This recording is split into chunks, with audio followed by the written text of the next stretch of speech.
5, 4, 3, 2, 1, blast off! Assalamualaikum adik-adik, balik lagi di pembelajaran selanjutnya. Kira-kira ada yang bisa tebak hari ini kita belajar apa?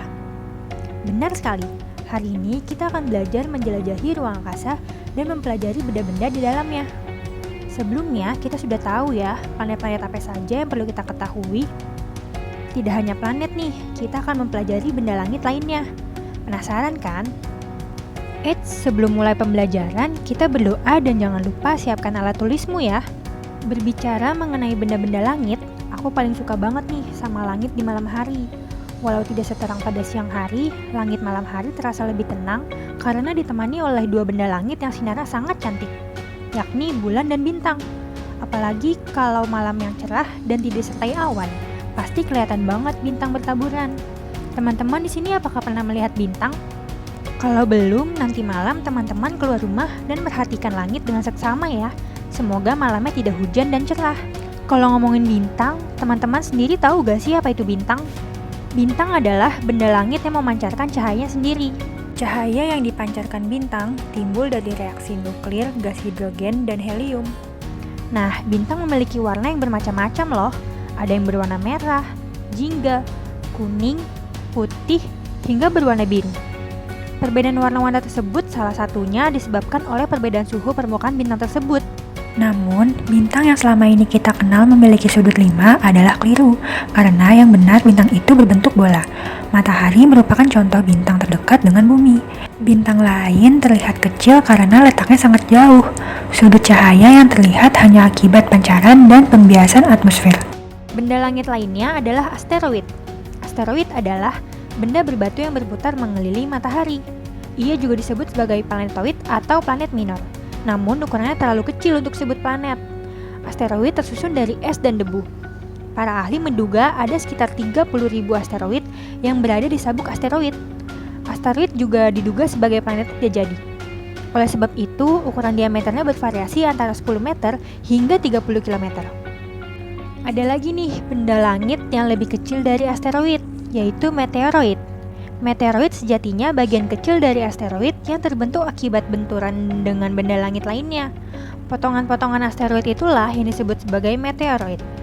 Pernah tidak adik-adik saat memandangi langit malam yang cerah dengan bintang yang bertaburan, lalu kita melihat ada satu bintang yang bergerak begitu cepat seolah-olah seperti jatuh dari langit?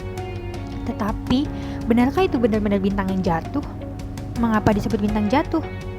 Sebuah bintang jatuh yang teman-teman lihat itu sebenarnya adalah nama lain dari meteor. Sebuah meteoroid yang habis terbakar saat mencoba memasuki atmosfer bumi disebut meteor. Jadi nggak ada loh bintang yang jatuh. Kalau teman-teman melihat bintang bergerak jatuh lagi, sekarang sudah tahu ya kalau itu meteor. Sedangkan meteoroid yang tidak habis terbakar oleh atmosfer bumi dan jatuh ke bumi disebut meteorit. Umbukan meteorit yang sampai ke permukaan bumi ini sering banget bikin lubang-lubang besar di permukaan bumi. Salah satu contoh lubang yang dihasilkan oleh meteorit ini adalah kawah meteorit Arizona di Amerika Serikat. Lebarnya sebesar 1265 meter loh. Wah, gede banget ya. Untuk menambah pemahaman materi, teman-teman bisa menjawab pertanyaan ini ya. Tuliskan apa yang kalian ketahui tentang asteroid, meteoroid, meteor, dan meteorit. Wah, menarik ya teman-teman, kita sudah berbicara mengenai bintang, meteoroid, sampai asteroid. Bicara mengenai bintang jatuh juga, ada sebuah cerita yang bisa teman-teman dengar nih. Judulnya, Teropong Bintang dan Bintang Jatuh oleh Diana Caritas. Pada suatu hari, Dimas sangat senang mendapatkan kejutan hari ini dari Om Dodi, pamannya yang baru kembali dari Bandung. Dimas mendapatkan sebuah teropong bintang, benda yang sudah lama ia idam-idamkan. Dimas tahu bahwa ia tidak mungkin meminta dari ayah dan ibu karena benda itu sangat mahal. Tetapi pamannya yang bekerja di Boska Bandung sore itu membawakannya untuknya. Wah, Dimas sangat senang sekali. Berkali-kali ia mengucapkan terima kasih kepada omnya. Karena sudah lama sekali Dimas ingin mengamati bintang-bintang di langit. Alat ini memiliki ukuran 36 cm pada badan teropong dan 38 cm pada kaki teropong, serta lensanya yang berukuran 5 cm. Seharusnya alat ini mampu digunakan untuk melihat benda langit seperti kumpulan bintang-bintang. Kata sang ibu seperti teropong itu salah satu harapan yang terkabul ketika Dimas melihat bintang jatuh beberapa waktu lalu. Yakni saat keluarga Dimas pergi ke puncak di seberang pulau. Semua tertawa karena sang om membelikan teropong itu karena diberitahu oleh ibu bahwa Dimas sangat menginginkan sebuah alat untuk mengamati benda langit. Tapi jangan lupa dengan kegiatanmu yang lain ya. Belajar, mengerjakan tugas di rumah, dan sekolah harus tetap diutamakan. Setelah itu, baru kamu menggunakan waktumu untuk mengeksplorasi benda-benda langit kesukaanmu, ucap Om Dodis pada Dimas. Pasti Om, jawab Dimas sambil menunjukkan ibu jarinya. Gimana nih teman-teman, inspiratif sekali bukan? Tetapi sepertinya tidak adil nih kalau kita hanya berbicara tentang bintang. Kita juga akan berbicara tentang bulan. Seperti yang teman-teman lihat bersama bintang di malam hari. Jadi, bulan itu apa sih? Bulan adalah salah satu benda langit yang mungkin paling sering terlihat di bumi selain matahari. Bulan adalah satelit bumi karena bulan berputar mengelilingi bumi. Bulan melakukan rotasi terhadap bumi. Selain itu, bulan juga berotasi pada porosnya sendiri selama kurang lebih 28 hari. Hampir sama dengan waktu bumi berotasi. Jarak bulan yang cukup dekat dengan bumi membuatnya terlihat lebih besar bila dilihat dari bumi. Bulan berjarak 384.000 km dari bumi. Suhu di permukaan bulan adalah 100 derajat Celcius di siang hari dan negatif 170 derajat Celcius pada malam hari.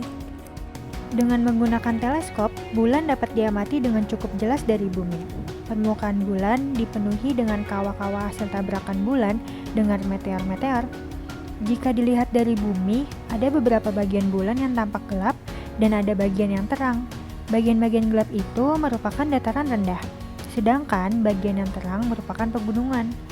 Meskipun terlihat dekat dengan bumi dan selalu mengitari bumi, kenampakan bulan sangat berbeda dengan bumi. Bulan tidak memiliki air atau atmosfer. Nah, kalau dataran rendah yang luas di bulan disebut dengan laut, meskipun tidak mengandung air seperti di bumi. Dataran rendah itu juga merupakan dampak tabrakan dengan meteorit yang terselimut lava gunung berapi. Pada zaman dahulu, bulan juga memiliki gunung-gunung berapi. Gunung tertinggi di bulan tingginya 8.200 meter. Wah, tinggi banget ya teman-teman. Nah, kenapa bulan bisa berlubang-lubang? Karena memiliki kawah dengan berbagai ukuran.